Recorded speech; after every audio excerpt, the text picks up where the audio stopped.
Yeah.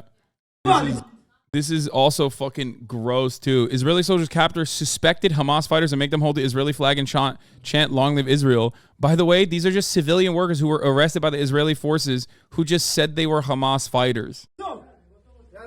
By the way, Israel has gone nutty with it in a way that I think resembles America's actions in both Afghanistan and Iraq. They're doing like... A lot of people forget that there are rules to war, right? There are rules to what you can and can't do with your fucking captives. This is not something you are allowed to do. I don't care how fucking racist you are. I don't care how violent you suspect the people that you intercepted, the people that you arrested are, okay? This is completely unacceptable, okay? It is a fucking war crime. This is like we are nearing the Abu Ghraib bullshit right now. We are so close.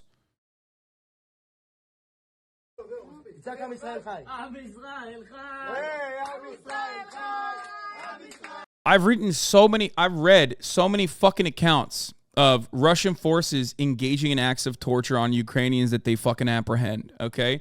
To extract information out of them or to even get like forced confessions out of them and shit.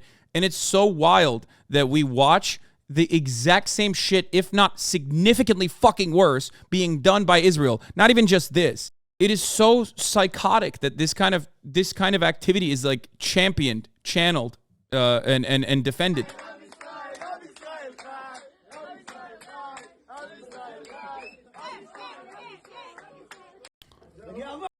Did you see that some Israel lobby org put ceasefires, anti-Semitism on signs in Times Square? It made me actually sick to my stomach. Yeah, it's so fucking unhinged. Many stories from loved ones in Gaza. Israel has repeatedly blocked the marriage of another one of my cousins in Gaza and his longtime girlfriend, a U.S. citizen. Israel blocked every permanent application to leave Gaza to make it into his embassy appointment in Egypt for years. No freedom of movement, no dignity. They aren't hurting him, though. Dude, that's insane. Can you imagine apprehending someone that you just immediately say is a fucking terrorist and then making them hold the Israeli flag and shit? Like, what are you doing? Do a little bit of role reversal. Forget that they're fucking Arabs in your mind for a second and think maybe they're Jewish workers that the Nazis apprehended. The fuck do you mean? Like, I don't think people understand. When you have someone in your...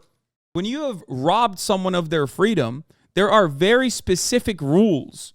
When you have detained someone, there are very specific rules. This person is now, you can't humiliate them. This person is your prisoner, okay? It is psychotic to look at this and go, well, they're not like beating the shit out of him.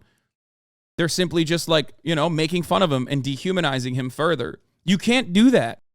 If I ever get detained, I want to be detained by them law, says Shawarma Ghanem. Yeah, dude. Yeah, definitely. Yeah, you wish to be a fucking Gazan worker on a worker's permit in Israel. Nice. What a psychotic take. Very few people on the planet would swap places in that regard. Actually, probably no one. I love this, dude. This is like hyper-nationalistic and psychopathic fascist sentiment being expressed so willingly on the timeline, and people don't recognize it. Why? Why do you not recognize that? I remember you saying that trans allies get similar vitriol to trans people when they advocate for their rights. I've had a similar experience. I'm Jewish. I like to post calling for Palestinian rights, and someone called me a Nazi collaborator. I can't imagine what Palestinians have to deal with. Solidarity to them. Yes.